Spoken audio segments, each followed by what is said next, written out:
에베소서 5장 15절 16절 말씀 제가 받들어서 공독하겠습니다.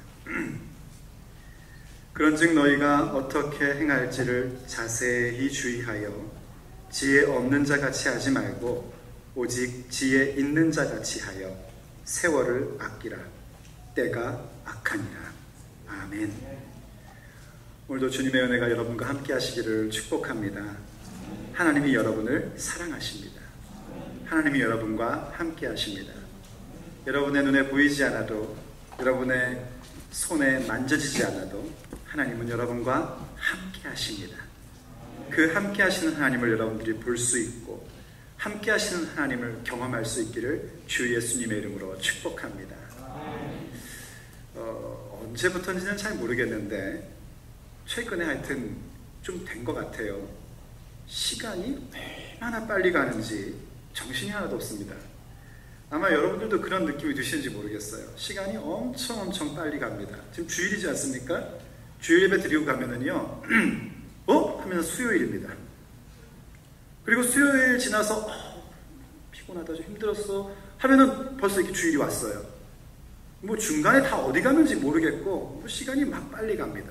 왜 우스갯소리로 그런 말 하지 않습니까? 10대에는 10마일로 가고 20대에는 20마일로 가고 30대는 30마일, 40대는 40마일, 50대는 50마일, 60대는 60마일이래요. 옛날에 한국에서는 킬로미터라고 들어가지고 별 감흥이 안 왔는데 이 마일로 하니까 그 속도의 차이가 얼마나 큰지 감이 막 옵니다. 정말 빠른 것 같습니다.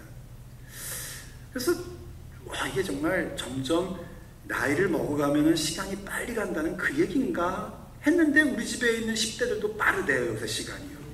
너무 빨리 되는 거예요. 막. 그래서 이게 혹시 이 시간이 지금 옛날보다 막 더 빨리 가고 있는 게 아닌가 하는 그런 엉뚱한 생각도 좀 해봅니다. 너무 시간이 빨리 가는 것 같다 보니까 종종 혼자서 그런 생각을 해봅니다. 정말 어떻게 살아야 할까? 그 얘기는 내가 도대체 뭐 해먹고 살아야 될까? 이런 얘기가 아닙니다. 혹은 내가 어떤 업적을 남겨서 내 이름을 좀 남겨볼까 하는 얘기도 아닙니다. 하나님이 내게 허락해 주신 인생이라는 이 기업을 좀 어떻게 하나님 기뻐하시고 하나님께서 받으심직한 그런 삶으로 일구어 갈 수 있을까 하는 그런 고민입니다. 정말 우리는 어떻게 살아야 할까요?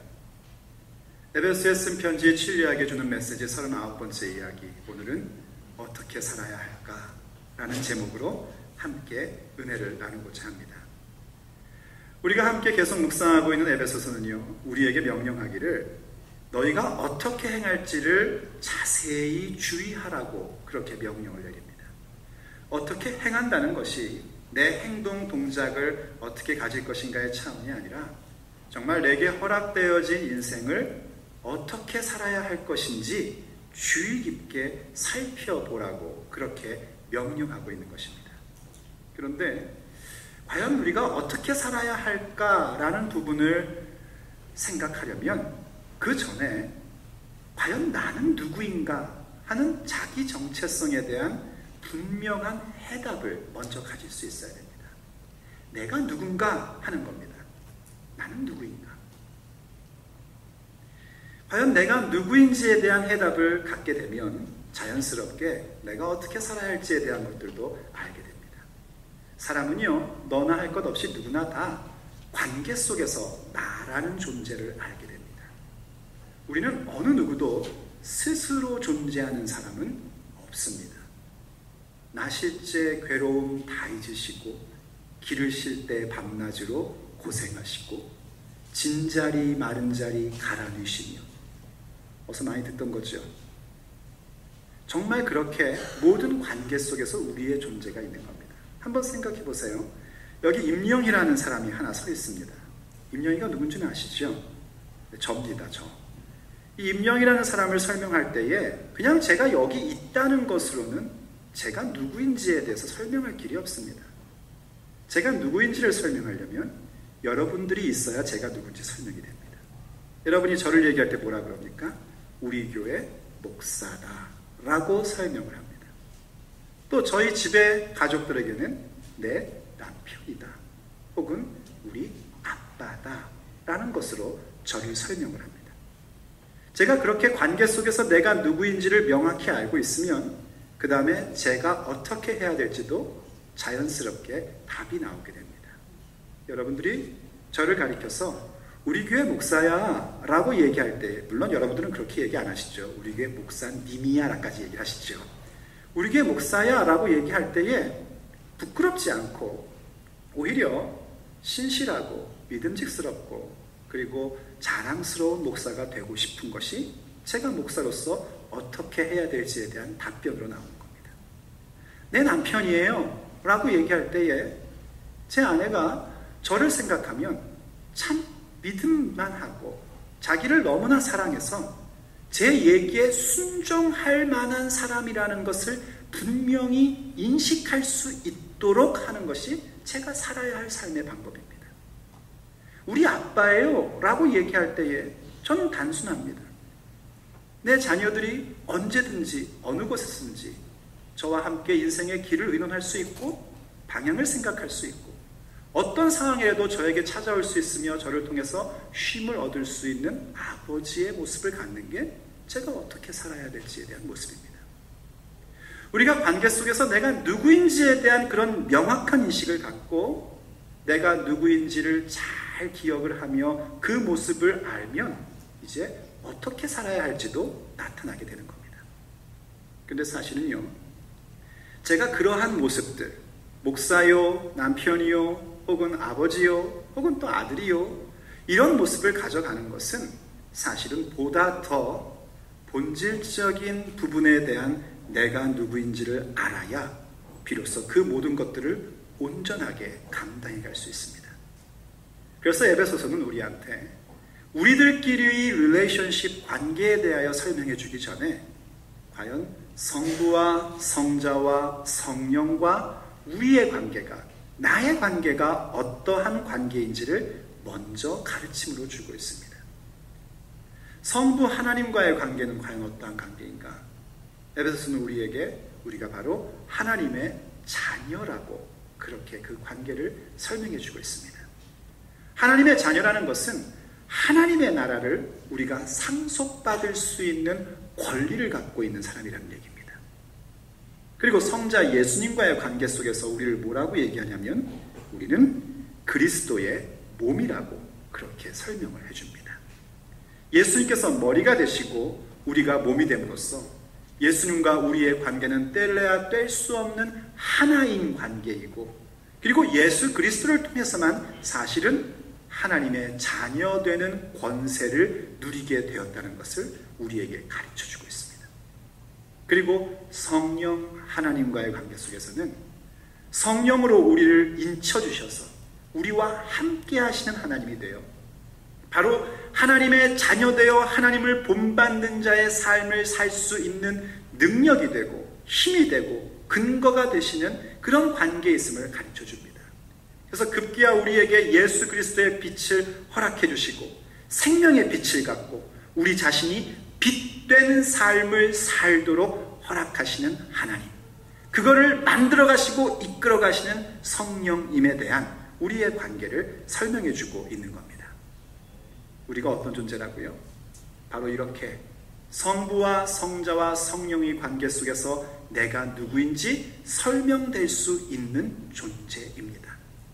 하나님 나라를 상속받을 하나님의 자녀이고 예수 그리스도와는 뗄래야 뗄 수 없는 그분의 몸이며 성령께서 우리를 인쳐주셔서 이 어두운 세상 가운데에서 빛이 된 존재로 만든 그런 존재가 바로 우리입니다.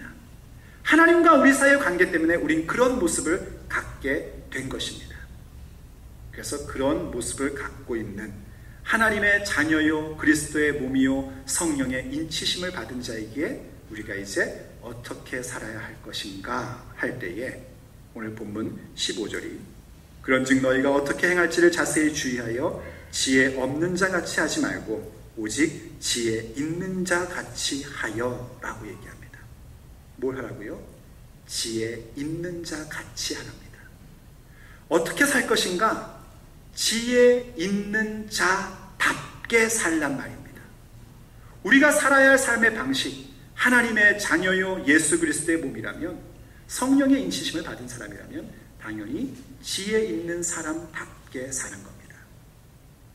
지혜가 뭡니까? 지혜라는 것은 우리가 살아가면서 어떤 상황을 만나든지 또 어떤 계획을 세우든지 그 모든 일들에 대한 이치를 아는 겁니다. 그리고 그것이 어떤 방향으로 갈지를 알게 되어서 거기에 아주 합당한 모습으로 대처할 수 있는 정신적인 능력이 바로 지혜입니다. 우리에게 성령께서 뭐라고 말씀하시냐면 그 지혜를 구하는 것이 아니라 그 지혜 있는 사람이라고 얘기를 합니다. 왜냐하면 우리의 삶에 만나는 모든 일들과 우리가 계획하는 모든 계획들 가운데 있는 이치와 방향은 다름 아닌 하나님께 있는 것이고 결국 우리는 그 모든 일들을 통해서 하나님을 본받는 사람으로 세워질 것이기 때문입니다. 그럼 과연 지혜는 뭡니까? 지혜라는 것은 성경의 지혜서인 잠언, 이 잠언을 우리가 지혜서라고 얘기를 하는데요. 지혜가 부족하다 생각되시는 분들은 잠언을 읽기를 권합니다. 하루에 한 장씩 읽으면 한 달에 한 번씩은 읽을 수 있어요. 잠언을 그런 마음으로 읽으면 여러분 가운데 지혜가 생길 줄로 믿습니다. 지혜의 책인 잠언이 우리에게 지혜가 뭐라고 가르치면 이렇게 가르쳐줍니다. 잠언 9장 10절 말씀이에요. 여호와를 경외하는 것이 지혜의 근본이요 거룩한 자를 아는 것이 명철이니라 하고 얘기를 합니다. 무엇이 지혜라고요? 하나님을 경외하는 것이 지혜랍니다. 경외라는 말은 두려워한다는 뜻이에요. 근데 그 두려워한다는 것이 공포를 얘기하는 게 아닙니다. 테러가 아니에요. 그 두려움이라는 것은 하나님에 대해서 무게감을 드리는 것이 하나님을 두려워하는 겁니다. 내 인생의 무게중심을 어디에 둘 것이냐 할 때에 내 인생의 무게중심을 하나님께 둔다. 어떤 결정을 내릴 때에 누구에게 무게중심을 두고 결정을 내리느냐 하는 그 문제가 경외라는 단어입니다. 우리가 인생의 결정을 내릴 때 하나님을 경외함으로 결정하는 것, 그것이 바로 모든 지혜의 원인이고 근본이고 시작점이라고 얘기를 하는 겁니다. 그리고 하나님을 아는 것, 그것은 하나님과의 깊고 친밀한 관계 속에서 진정한 알을 가져가는 것인데 그것이 바로 명철, 곧 모든 이치를 깨닫는 그런 능력이라는 겁니다. 하나님을 알게 되면 우리의 삶의 모든 사건들에 대해서 깨달음이 오기 시작을 합니다. 그래서 정말 지혜라는 것은 하나님을 경외하는 모습이고 하나님께 내 삶에 무게중심을 두며 살아가는 것이 지혜임을 우리가 성경을 통해서 알게 됩니다. 그럼 도대체 구체적으로 하나님께 무게감을 둔다는 건 뭔가? 역시 또 지혜의 책인 잠언 28장 7절이 이런 얘기를 합니다. 율법을 지키는 자는 지혜로운 아들이요 음식을 탐하는 자와 사귀는 자는 아비를 욕되게 하는 자니라 라고 얘기를 합니다. 앞에 건 잘 이해가 되시죠? 율법을 지키는 자는 지혜로운 아들입니다. 결국 하나님을 경외한다는 게 뭐냐면 말씀을 지키는 삶이요 하나님께 무게중심을 둔다는 것은 다름 아니라 하나님의 말씀에 내 삶의 무게중심을 두는 겁니다. 사랑하는 여러분, 여러분은 인생의 결정 가운데 어디에다가 무게중심을 두십니까? 혹시 어느 게 더 돈을 많이 버는가에 무게중심을 두시지 않습니까? 혹시 내 아내나 내 남편이 기뻐하는 게 뭘까? 거기에 무게중심을 두고 있는 건 아닙니까? 혹시 내 자녀를 위해서 내가 어떻게 결정해야 될까? 거기에 무게중심을 두고 있지 않습니까? 저는 여러분들이 하나님의 말씀에 무게중심 두기를 바랍니다. 돈을 많이 벌고 싶어도 아내와 남편을 위해서 살아도 자식을 위해서 살아도 그 모든 중심은 하나님의 말씀에 무게중심을 두는 것으로 인한 표현이 될 수 있어야 됩니다. 하나님이냐 다른 것이냐 라고 선택하라고 할 때에 하나님을 선택하는 것이 율법을 지키는 것이요, 그게 바로 지혜로운 사람입니다. 그렇지 않으면 어떤 모습으로 전락하냐면 음식을 탐하는 자와 사귀는 자가 됩니다. 음식을 탐한다. 이게 그저 맛있는 것 좋아한다는 얘기가 아닙니다. 신약적인 표현을 쓰자면 배가 하나님인 사람입니다.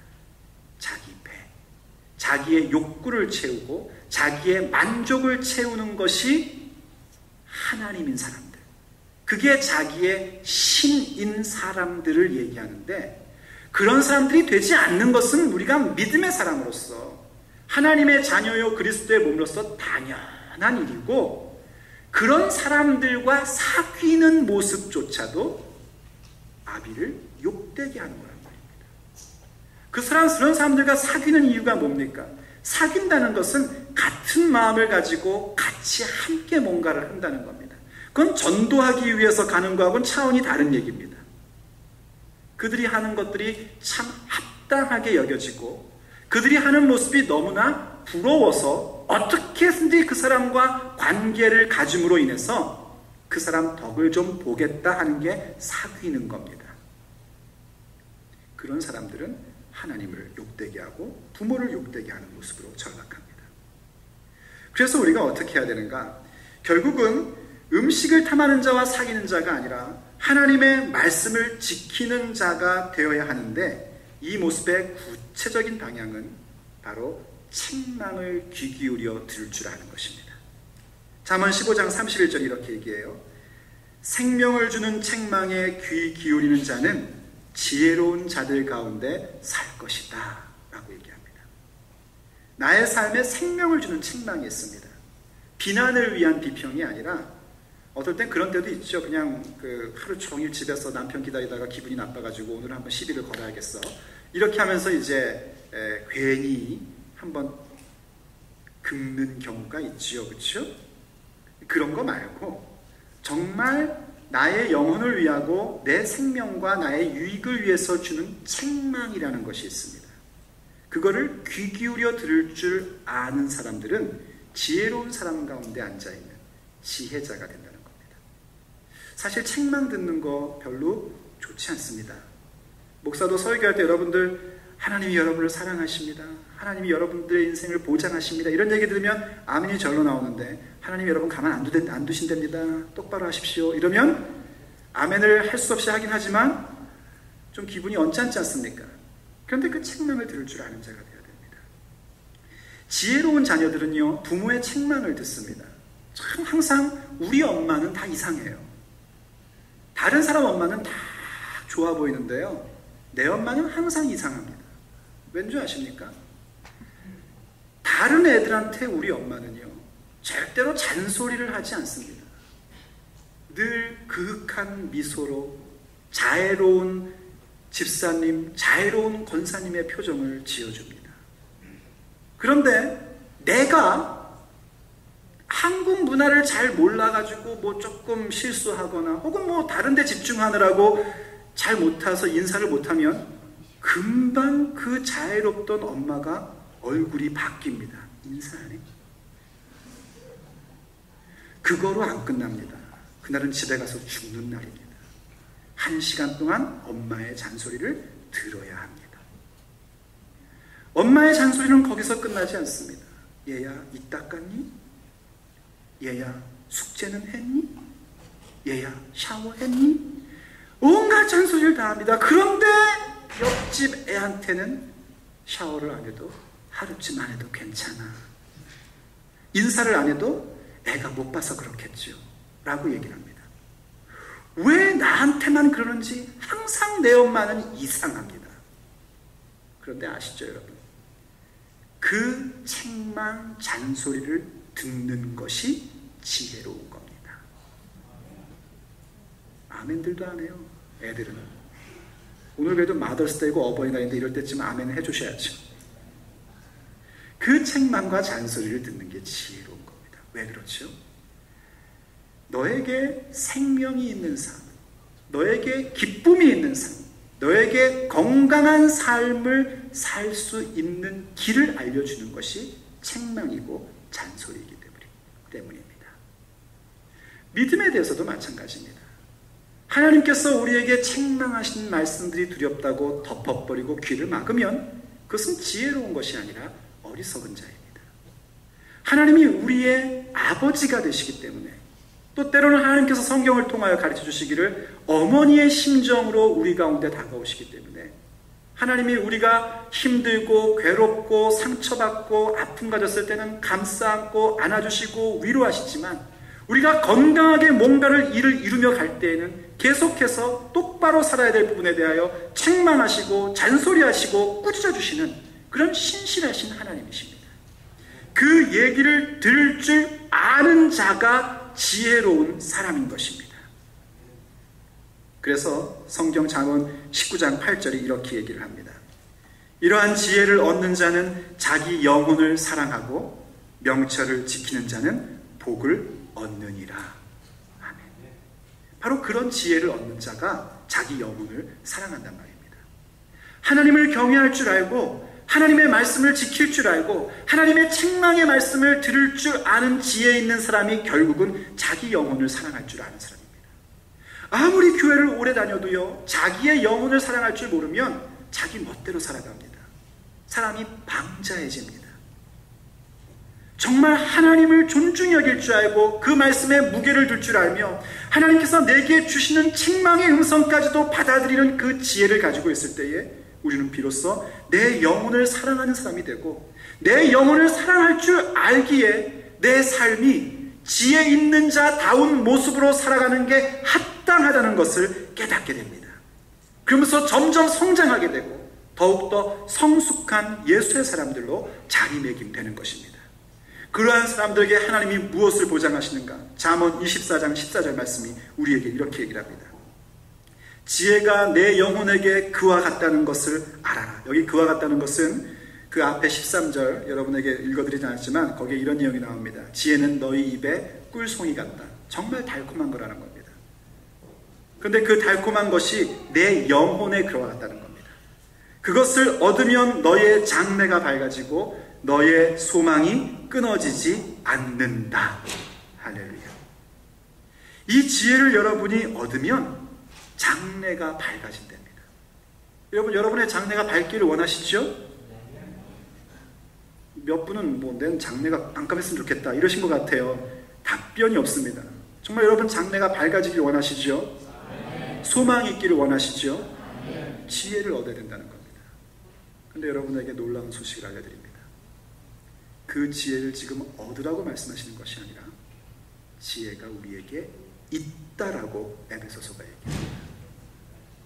왜냐하면 그 지혜가 바로 다른 것이 아니라 우리가 하나님의 자녀 된 것이 지혜이기 때문입니다. 자녀이기에 부모의 말씀에 무게를 두는 것처럼 하나님의 자녀이기에 하나님 말씀에 무게를 두고 있는 겁니다. 그 지혜가 우리에게 이미 있는 것은 우리가 그리스도의 몸이기 때문입니다. 머리의 말을 몸이 듣는 것은 너무나 당연한 모습인 것처럼 지혜이신 예수 그리스도를 따르는 우리의 모습은 너무나 당연한 모습으로 존재하고 있기에 우린 이미 지혜 있는 자입니다. 그뿐 아니라 성령으로 우리를 인쳐주셔서 우리가 지혜 있는 자라는 사실을 명확하게 확증까지 해주셨습니다. 그러므로 우리가 어떻게 살아야 되는가? 지혜 있는 자답게 살아야 하는 겁니다. 지혜 있는 자답게 그러면 어떻게 살아야 되는가? 그것은 이런 겁니다. 16절이 얘기하기를요. 세월을 아끼라 때가 악하니라 입니다. 어떻게 살 것인가? 지혜 있는 자답게 세월을 아끼면서 사는 겁니다. 시간을 아껴야 된단 말입니다. 왜냐하면 우리가 사는 세상이 악하기 때문입니다. 이 악한 세상은 우리에게 있는 시간들을 자꾸 낭비하게 만듭니다. 우리에게 있는 세월을 자꾸 허비하게끔 만듭니다. 시간이 뭡니까? 세상은 얘기합니다. 시간은 무엇이다? 돈이다 라고 얘기합니다. 특별히 캐나다에 와서 살다 보니까 시간이 돈이라는 게 절실히 느껴지지 않습니까? 시간당 받다 보니까 그런 것들이 아주 절절히 느껴집니다. 그러나 여러분, 시간은 돈이 아니라 시간은 생명입니다. 우리의 시간은 목숨입니다. 우리가 얼만큼 살든지 언젠가 끝날 거 아닙니까? 그 끝나는 기점으로 해서 우린 전부 다 시한부 인생입니다. 아빠, 저 시한부 인생이래요. 무슨 소리야? 앞으로 한 50년밖에 못 산대요. 뭐 이런 겁니다. 전부 우리는 50년이건 60년이건 70년이건 시한부 인생을 살고 있는 겁니다. 그리고 오늘 하루를 살았다는 것은 그 한계 있는 시한부 인생 가운데 하루를 소비하며 살았다는 겁니다. 그런데 그 시간을 만약 악한 일을 위해서 사용하고 있다면 그것처럼 가슴 아프고 아까운 일이 어디에 있겠습니까? 정말 우리는 시간을 아끼면서 그 세월을 아끼면서 살아갈 수 있는 그런 귀한 사람들이 되어야 됩니다. 그럼 시간을 아낀다는 게 뭘까요? 이 시간을 아낀다는 것이 그저 세상에서 얘기하는 시간을 아끼고 살아가는 그런 차원 정도의 얘기라고 생각하시면 곤란합니다. 아시다시피요, 시간은 저축이 되질 않습니다. 어떨 때 시간을 정말 저축해 놓고 싶지 않습니까? 그런데 그렇지 않습니다. 시간은 그냥 흘러갈 뿐입니다.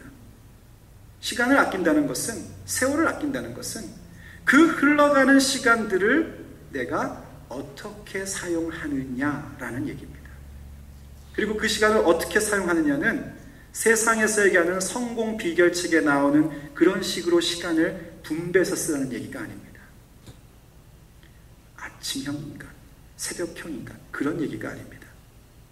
여기 성경에서 얘기하는 아끼다라는 단어는요, 속량한다라는 뜻입니다. 속량하다 혹은 매입하다라는 얘기예요. 이 속량하다라는 단어는 본래 하나님께서 우리를 죄 가운데서 건지시는 그런 놀라운 사건, 하나님의 그 계획을 이루는 사건 가운데의 한 부분을 설명할 때 쓰는 단어입니다. 여러분, 하나님이 우리를 향하여 가지고 계신 계획은요, 너무너무나 큰 것이기 때문에 우리가 하나의 표현으로 설명할 수가 없습니다. 그래서 이런 표현 혹은 이런 표현 혹은 중간의 표현, 이런 여러 가지의 표현들을 사용해서 우리가 하나님이 우리를 향하여 가지고 계신 계획이 이러한 것이구나 알아가는 겁니다. 근데 그러한 표현 가운데 하나가 속량이라는 단어인데, 이 속량이라는 단어는 뭔가 값을 치르고 그 묶여있는 것을 풀어준다라는 개념입니다. 이해가 되십니까?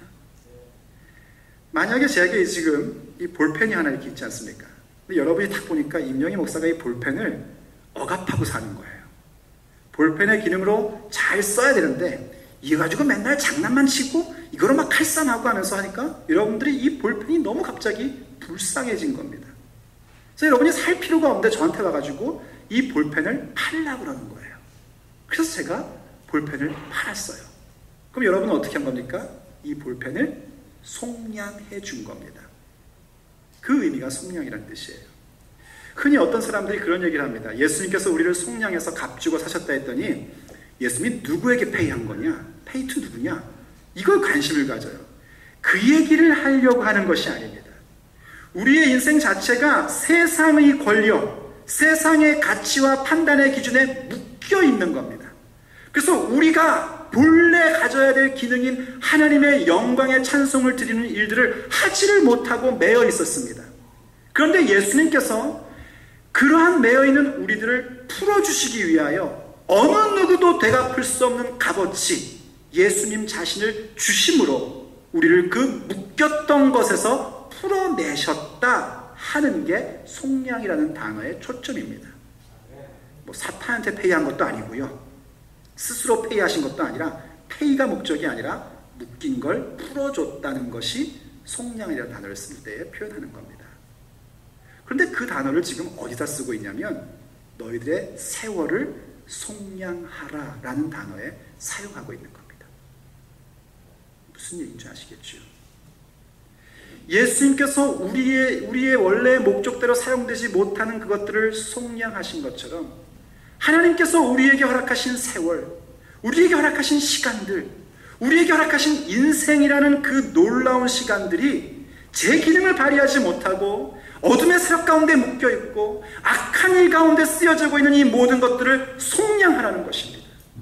쉬운 얘기로 하면 바로 이러한 모든 세월을 하나님께서 받으심직한 시간들로 만들어가라는 것입니다. 그것이 바로 우리가 어떻게 살아야 할까에 대한 답변입니다. 지혜 있는 자답게 산다는 것이 무엇인가? 바로 우리에게 허락하신 그 많은 시간들 하나하나를 하나님이 받으심직한 시간으로 속량하며 살아가는 것이 지혜 있는 자의 모습이요, 어떻게 살아야 할지에 대한 예수의 사람들의 답변인 겁니다. 여러분, 아무리 오랜 세월을 살아도요, 하나님께서 인정하시지 않으면 아무것도 아닙니다. 그러나 짧은 인생을 살아도 하나님께서 받으심직한 시간들로 채워갔다면 그것은 영원한 값을 갖게 되고 영원에 잇된 아름다운 삶인 것입니다. 1년에 52번의 일요일이 있지 않습니까? 혹은 53번의 일요일이 있습니다. 52번, 53번의 그 일요일들 가운데에 하나님이 받으시는 일요일은 몇 번이나 되냔 말입니다. 미리 계산해 왔습니다. 52일을 빼면 1년에 313일이 남습니다. 313일의 그 평이라고 얘기하는 날들 중에 하나님이 받으심직한 날은 며칠이냔 말입니다. 하나님께서 받으시는 시간은 어떤 시간이겠습니까? 당연히 하나님을 예배하는 시간을 받으십니다. 여러분이 정말 바쁘고 너무너무나 힘든 가운데에서도 주님 앞에 예배를 드리겠노라고 하나님이 정하신 장소와 시간과 모임 가운데에 나오는 이 시간들, 하나님께서 받아주시고 인정하시는 시간입니다. 정말 바쁜 하루의 일과 가운데에서도 하나님 앞에 기도하고 큐티하고 하나님의 말씀을 읽고 묵상하는 그러한 시간들, 하나님께서 받으시며 인정해 주시는 시간입니다. 어디 그뿐이겠습니까? 여러분이 공부를 하던 일을 하던 그 모든 일들 속에서 하나님이 내게 허락하시는 방향이 뭐고 이 일들을 통하여 과연 나를 어떠한 사람으로 세우실까를 생각하며 일하고 공부한다면 그 시간들도 하나님이 받으시는 시간이 되는 겁니다. 그런데 그저 공부하는 것이 나중에 좋은 대학 가가지고 내가 한번 남들보다 더 잘난 삶을 살겠다고 하고 있다면 하나님과 아무 상관이 없는 겁니다. 내가 사업하고 직장 다니는 것이 그저 먹고 살기 위해서 어쩔 수 없이 하는 것이라고 생각한다면 하나님과 아무 상관없는 시간으로 전락해버리는 겁니다. 예배를 하든지 기도를 하든지 일하든지 공부하든지 하나님이 받으심직한 시간들로 속량해 가는 것이 세월을 아끼는 겁니다. 요즘 학생들이 우리 교회에서 전도를 하느라고 여러 가지 애들 쓰는 모습들을 여러분들은 보고 있을 겁니다. 저들이 참 놀고 싶고 자기 혼자 시간 보내고 싶음에도 불구하고 그 주말의 시간들을 희생해서 모임을 갖고 어떻게 해서든지 VIP를 모시고 와서 예수 믿게 하고 예수 영접하게 하고 싶다고 그 시간들을 보내고 있습니다. 한번 생각해 보십시오. 집에서 혼자 컴퓨터 켜놓고 쓸데없는 예능이나 보고 게임이나 하고 망가나 보고 만화나 보고 그러고 있는 것과 한 영혼을 살리겠다고 내 시간을 내놓는 것과 어느 것을 하나님께서 받으시겠습니까? 당연히 생명을 살리는 일을 위하여 보내는 시간을 하나님께서 받으십니다. 그게 속량입니다. 그게 세월을 아끼는 것입니다. 사랑하는 여러분, 하나님이 우리를 하나님의 자녀로 만드시고 예수 그리스도의 몸이 되게 하시며 성령으로 인쳐주셨다는 것은 우리가 이제는 지혜 있는 자가 되었다는 것입니다. 그러므로 하나님을 경외하고 주의 말씀에 귀를 기울이는 자가 되십시오. 그럴진데 여러분의 삶이 장래가 있고 소망이 있습니다. 그리고 구체적인 방법으로는 여러분의 삶의 시간들 하나하나 그 모든 것들이 하나님께 속량되는 시간들로 만들어 가십시오. 그것이 세월을 아끼는 모습인 것입니다. 그럴진데 여러분이 어느 곳에 있든지, 여러분이 어떤 일을 하고 있든지, 우리가 살아가는 이 시간은 영원이라는 시간과 잇된 시간으로 승화되는 것입니다. 그런 모습이 바로 하나님의 뜻을 발견하는 것이고, 하나님의 뜻을 따라가는 것이요, 마침내 하나님께서 우리를 세우고자 하는 그 영광의 찬송이 되는 모습인 것입니다.